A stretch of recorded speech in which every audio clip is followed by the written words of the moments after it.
प्रसार भारती अभिलेखागार की प्रस्तुति सदाबहार सुनहरे दौर का अनमोल खजाना। दूसरे की फिक्र नहीं, सिर्फ अपना ही ख्याल है। हम ऐसे क्यों हैं, आज खड़ा ये सवाल है। अपनी ही बड़ी है, बेपरवाह हमारी चाल है। हम ऐसे क्यों हैं, आज खड़ा ये सवाल है। ज्ञान की कमी नहीं, समझदारी का अकाल है। हम ऐसे क्यों हैं, आज खड़ा ये सवाल है। नमस्कार, स्वागत है आपका आपके ही शो हम ऐसे क्यों हैं में। हमारे समाज में नैतिकता का स्तर गिरता ही जा रहा है। कोई भी क्षेत्र शायद ऐसा नहीं है आज जो इस गिरावट से अछूता रहा। ऐसी परिस्थिति में आज हम ये जानना चाहेंगे कि चिकित्सा का जो क्षेत्र है उसमें ये गिरावट आई है कि नहीं। और इस मुद्दे को डिस्कस करने के लिए आज हमारे साथ दो खास मेहमान, डॉक्टर रिसम, पद्मश्री और member of the board of governors of medical council of India, और साथ ही साथ डॉक्टर पवन गोरा, head of anaesthesiology, Batra hospital. आप दोनों का स्वागत है। और हमारे साथ ऑडियंस जुड़ी है YMCA की और दूरदर्शन इंटर्न्स। आप सबका भी स्वागत है। ये जानने की कोशिश करेंगे कि नैतिकता का स्तर गिरा है मेडिकल सेक्टर में डॉक्टर्स के बीच में कि नहीं, और गिरा है तो किस हद तक। नैतिकता का जो स्तर है वो बहुत गिरा है, गिरा ही नहीं बहुत गिरा है, और बड़ी तेज़ी से गिरा है। और पिछले शायद 25-30 साल में जब से एक मटेरियलिस्टिक वर्ल्ड का एक ग्लिम्स या एक एक्सपीरियंस हमारे समाज में आना शुरू हो गया, तो ये सारी जो मर्ज़ है तब से बहुत बढ़ गई। और ये एक बड़ी बदकिस्मती की बात है। तो क्योंकि अब हमारे मेडिकल प्रोफेशन के लोग जो हैं, हम यानी कि वो लोग, हम लोग, क्योंकि उसी समाज से आते हैं, उसी माहौल से आ रहे हैं, उन्हीं फैमिली से आ रहे हैं, उन्हीं घरों से आ रहे हैं, तो उसका असर होना तो लाजमी था और होना ही था। एक तो हम सब लोग मानेंगे कि समाज में एज अ होल नैतिकता गिरा है, स्तर ओवर द ईयर्स गिरता चला गया है। अब क्या ये मेडिसिन में भी होना चाहिए था? नहीं होना चाहिए था, क्योंकि मेडिसिन को हम लोग एक नोबल प्रोफेशन मानते हैं। Medicine directly deals with lives, और मेडिसिन एक ट्रस्ट के ऊपर बना हुआ है, क्योंकि कई बार मरीज़ डॉक्टर के पास पहुंच के ही आधा ठीक हो जाता है बिना दवाई के।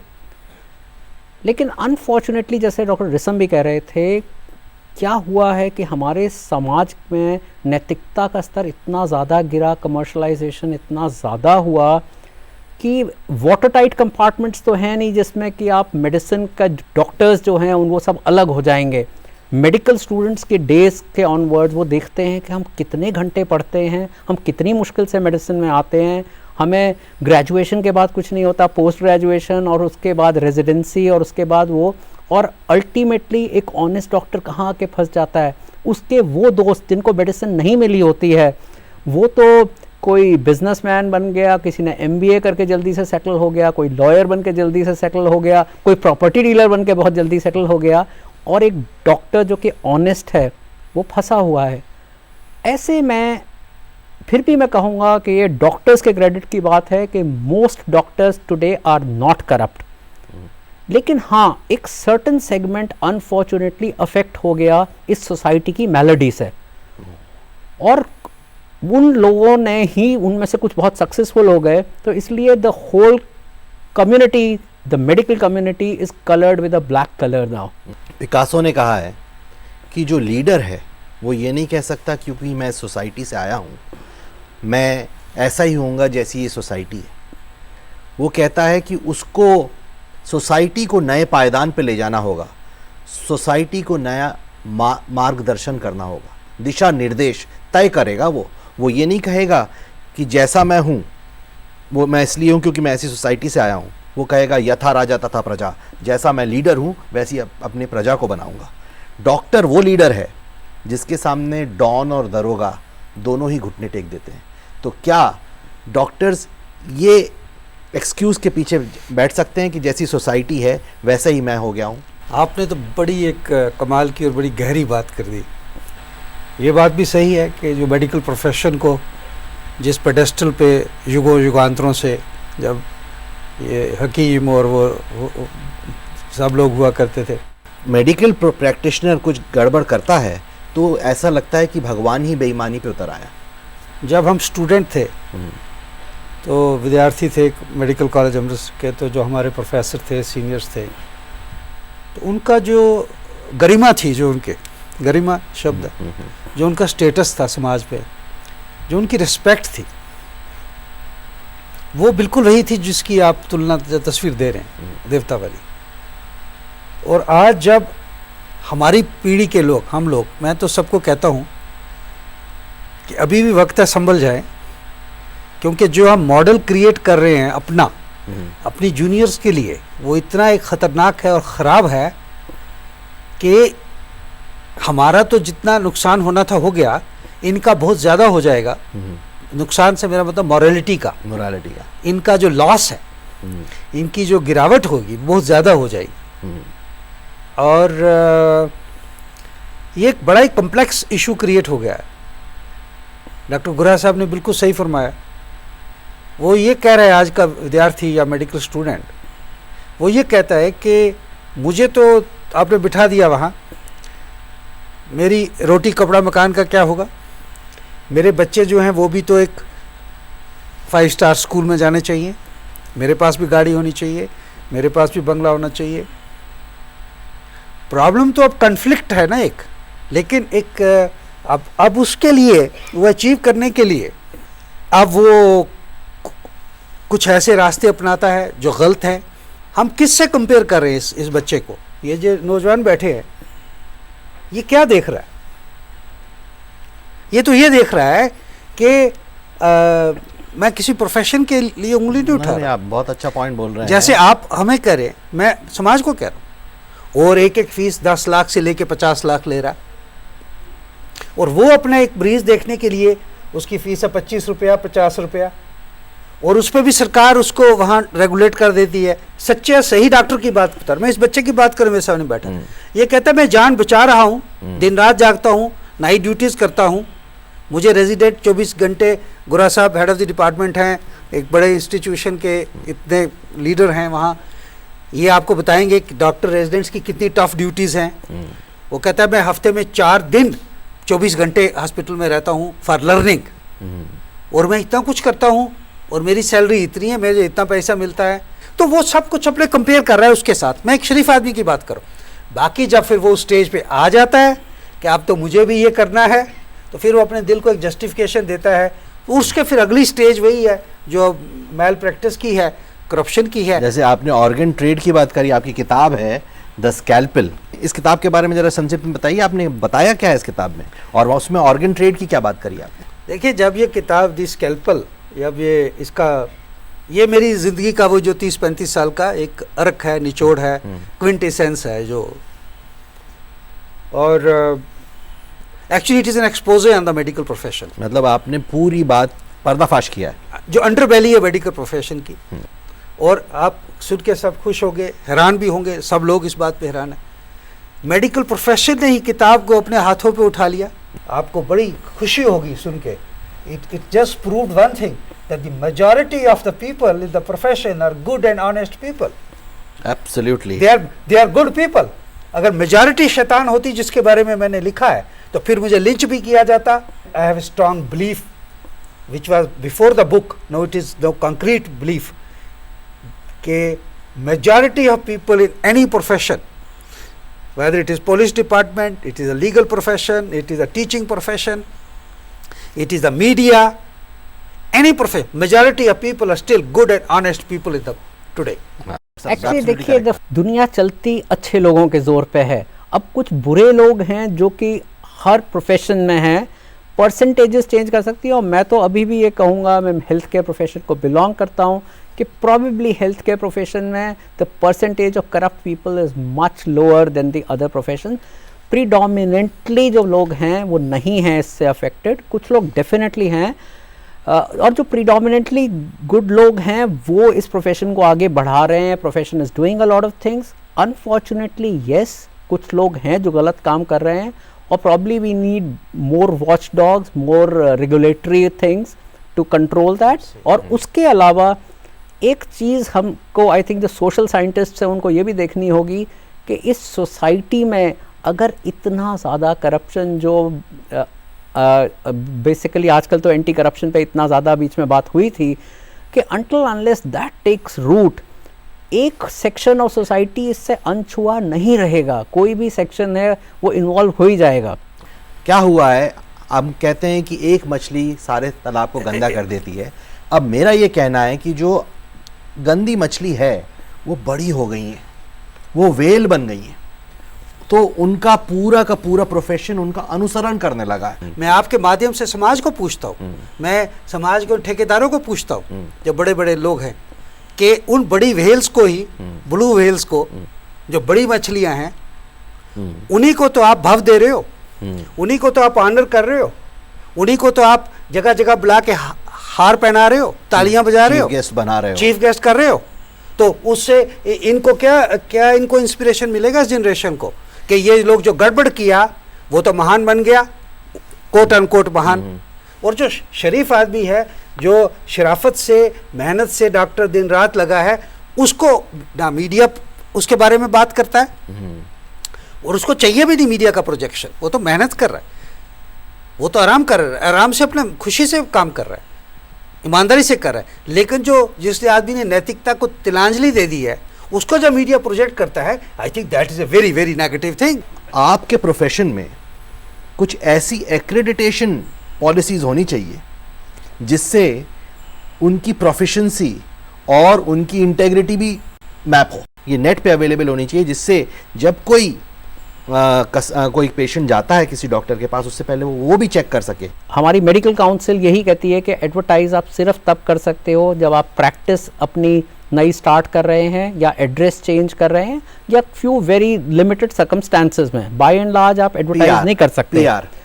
लेकिन हाँ, जैसे आप ये बोल रहे हैं कि सक्सेस रेट्स वगैरह ये यहाँ इंडिया में तो शायद अभी नहीं है, लेकिन बाहर अमेरिका में फॉर एग्जांपल होता है कि कार्डिक सर्जन के पास आप जा रहे हैं, उसका सारा रिकॉर्ड उस पर है कि उसने इतनी सर्जरीज करी हैं, उसकी इतनी कॉम्प्लिकेशंस हुई और उसके वॉल्यूम्स क्या हैं, क्योंकि दैट ऑल्सो डिटर्मिन्स, और उसके आउटकम्स क्या हैं.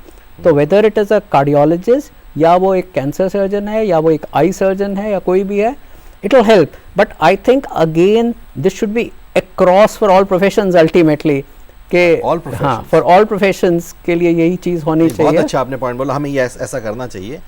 डायग्नोसिस, डॉक्टर साहब, डायग्नोसिस के टाइम से ही कहते हैं कि गड़बड़ शुरू होने का चांस होता है. जैसे जहाँ पेशेंट पहुँचा डॉक्टर के पास, डॉक्टर ने उसका बॉडीली एग्जाम किया और उसको फिर डायग्नोस्टिक टेस्ट्स लिख के दिए, पैथोलॉजी, रेडियोलॉजी, एमआरआई वगैरह, और उससे किकबैक्स आने की खबर है. अप टू 40% किकबैक्स कहते हैं बड़ी बड़ी कंपनीज भी अपने डॉक्टर्स को, कई डॉक्टर्स को देती हैं. इस पे क्या कहना है आपका? आप बिल्कुल सही कह रहे हो. डायग्नोस्टिक्स क्यों, ट्रीटमेंट पे भी, हॉस्पिटल एडमिशन्स पे भी, आईसीयू एडमिशन्स पे भी, ये सब कुछ जो परसेंटेजेस हैं, ये सब परसेंटेजेस फिक्स है. अब हॉस्पिटल और समाज कुछ नहीं कर रहा है, और मीडिया कुछ नहीं कर रहा है. मेरे 30 साल के कैरियर में आज पहली बार मेडिकल प्रोफेशन की करप्शन के बारे में बातचीत हम कर रहे हैं, नैतिकता की बात कर रहे हैं, एथिक्स की बात कर रहे हैं. अगर मैं आज से 20 साल पहले ये किताब लिखता या 15 साल पहले, मैं ना तो इस जगह पे होता, ना मैं मेडिकल काउंसिल में होता. आपका क्या कहना है डॉक्टर साहब, इस तरह के जो डायग्नोस्टिक टेस्ट हैं, सिंक टेस्ट कहते हैं?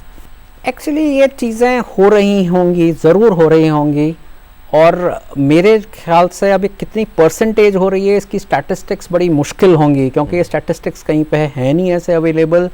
लेकिन ज़रूर ऐसी चीज़ें हो रही हैं. मैं लेकिन फिर भी ये मानता हूँ कि देखिए ये चीज़ें हो रही हैं छोटी जगहों पे, और जो बिल्कुल टोटली अनएथिकल ऑर्गेनाइजेशंस हैं कि अगर सिंक टेस्ट जिन्हें आप बोल रहे हैं कि वो टेस्ट हो ही नहीं रहे हैं, और एक कनाइवेंस है between the referring person and the diagnostic कि दे सेंड देम बैक कि हाँ भाई ये मेलोडी है। लेकिन ये कितना परसेंटेज हो सकता है? अगर ऐसा हो तो देखिए क्या होगा उसके साथ। थोड़ा सा हम अगर एक सोचेंगे, मतलब कई बार ये चीज़ें क्या होती है, they are blown out of proportions also, that is be very clear. अगर मान लीजिए आप ये कहते हैं कि एक ब्लड टेस्ट गया एक लैब में और उसने बना दिया कि भाई आपको डायबिटीज़ है, अब आपको डायबिटीज़ है, आप वापस अपने फिजिशियन के पास जाओ, उसने एक फर्जी दवाई शुरू कर दी डायबिटीज़ ट्रीट करने के लिए, आप उसी लैब के पास वापस गए, उसने कह दिया कि आपकी तो शुगर बेटर हो रही है, डॉक्टर साहब आपका ट्रीट कर रहे हैं, दिस वुड बी रफली इट। लेकिन आजकल की दुनिया में जो एक पेशेंट है वो भी अवेयर है, और फिर स्पेशली हम लोग तो एक लाइफ ऑफ म्यूचुअल डिस्ट्रस्ट जीते हैं कि मेरे को किसी पे विश्वास नहीं हो, किसी को मेरे पे विश्वास नहीं, तो इसलिए वही पर्सन क्या करेगा, एक और लैब में जाएगा। अब उस लैब की तो वो जरूरी नहीं है, वो इंडिपेंडेंट लैब में it's a walk in thing है। अगर मान लीजिए MRI हुआ और उसमें कोई कह देता है कि आपको ब्रेन ट्यूमर है और आप तो सर्जरी करा लो, वापस जाओ जिस डॉक्टर ने किया है, वो ब्रेन ट्यूमर की सर्जरी कराने से पहले एक जगह और MRI करा लेगा, एक और ओपिनियन ले लेगा। तो इसलिए ये कुछ थोड़े हद तक हो सकती है, लेकिन ये काठ की हांडी है जो ज़्यादा नहीं चढ़ सकती, जो ऐसे इतनी ग्रॉसली गलत चीज़ें कोई कर रहा है। परसेंटेजेस को मैं समझ सकता हूँ कि कुछ लोग कर रहे होंगे, लेकिन इसको क्या है, ये परसेंटेजेस का जहाँ तक खेल है, इसको आजकल ये जो MBA management related marketing techniques है ना, उसमें बहुत सारी बातें डॉक्टर्स को सिखाई गई कि हाँ ये करके आप अपना बिजनेस बढ़ा सकते हो। और maybe doctors are also, some of the doctors I would say are becoming wiser और wiser, VICER wiser, and adopting such things.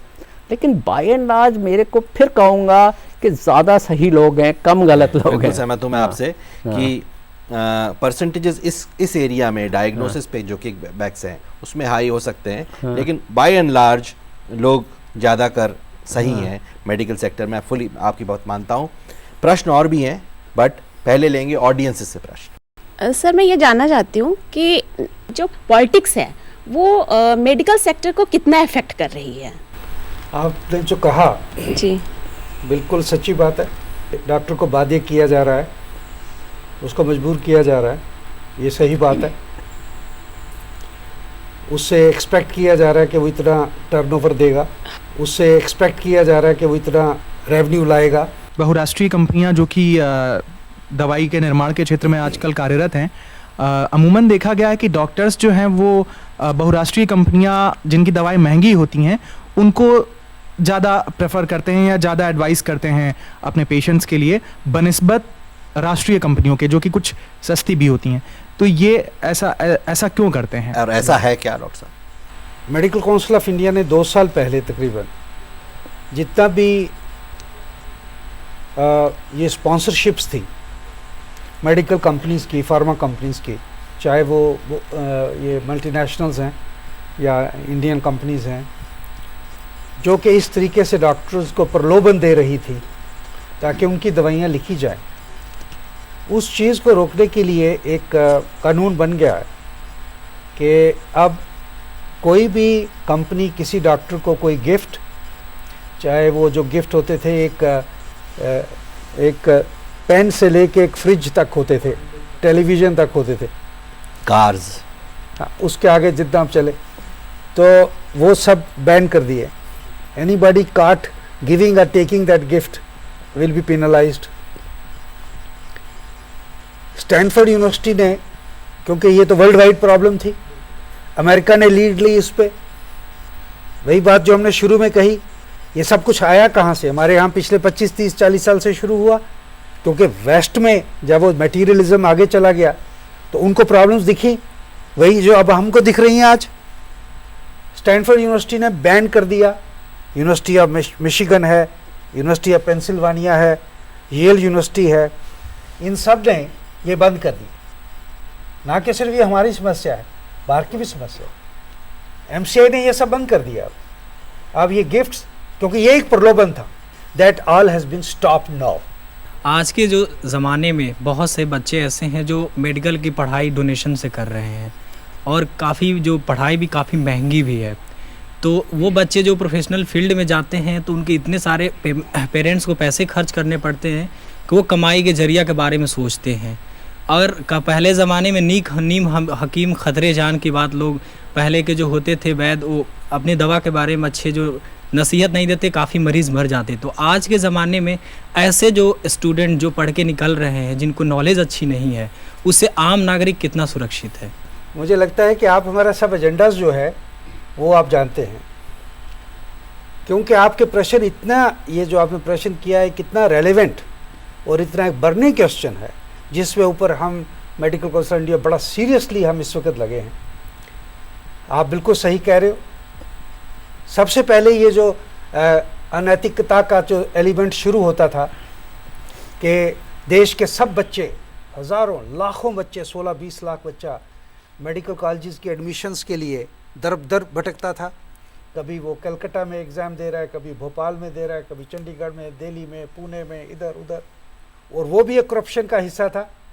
MCI has recommended Medical Council of India, and with the support of Government of India, or rather Government of India has inspired Medical Council of India, कि अब हम एक central examination कर रहे हैं, CET, central entrance exam, जो एक जगह होगा, एक कॉमन मेरिट लिस्ट बनेगा, एक रैंक बन जाएगा, चाहे प्राइवेट कॉलेज में जाना है जाएंगे या सरकारी कॉलेज में जाएंगे, रैंक फॉलो होगा। एक उसके खिलाफ मुहिम चल रही है, आप अखबारों में पढ़ रहे हैं। और अब यही है, it is fight between two sides, the good guys and the bad guys, right? It is tug of war. Finally जो आप कह रहे हैं, जीत आपकी ही होगी। जब ये सेंट्रल एग्जामिनेशन है तो हम आशा करते हैं कि इसकी वजह से वो जो डोनेशंस वाला जो सिलसिला है उस पर भी असर होगा, एक अच्छा असर होगा। बहुत ही अच्छे पॉइंट्स आए और बहुत अच्छे प्रश्न भी आए। अगर हम इसका सार निकालें आज के प्रोग्राम का, तो 2-3 पॉइंट्स उठ के आते हैं। पहला पॉइंट कि सारे समाज में ही नैतिकता का स्तर गिरा है, सारे समाज में ही कमर्शियलिज्म ज़्यादा बढ़ा है। दूसरा, मेडिकल सेक्टर जो है वो भी अफेक्टेड है इससे, और शायद उस मेडिकल सेक्टर को एक नया बीड़ा उठाना पड़ेगा और ये कहना पड़ेगा कि हम समाज जैसे नहीं होंगे, हम समाज में बदलाव लाएंगे, क्योंकि हम समाज के अग्रणी लोग हैं, हम लीडर्स हैं। तीसरा पॉइंट जो आया वो ये कि जो गड़बड़ करके कोई भी प्रोफेशनल किसी भी प्रोफेशन में आगे बढ़ते हैं और उनकी जो छवि है उनकी वो बहुत बड़ी हो जाती है, उसको हमें ज़रा माइक्रोस्कोप से देखना है। और चौथा पॉइंट जो आखिरी में आया डॉक्टर इसम की तरफ से, वो ये, the fight between the good guy and the bad guy has begun. सबसे बड़ी चीज़ क्या हो गई है आज समाज में कि अच्छे लोगों ने भी नारे लगाना शुरू कर दिया है। अगले हफ्ते फिर होगी मुलाकात, तब तक के लिए जय हिंद। ऐसे क्यों है आज खड़ा ये सवाल है, अपनी ही पड़ी है, बेपरवाह हमारी चाल है, हम ऐसे क्यों हैं? आज खड़ा ये सवाल है, ज्ञान की कमी नहीं, समझदारी का काल है, हम ऐसे क्यों हैं? आज खड़ा ये सवाल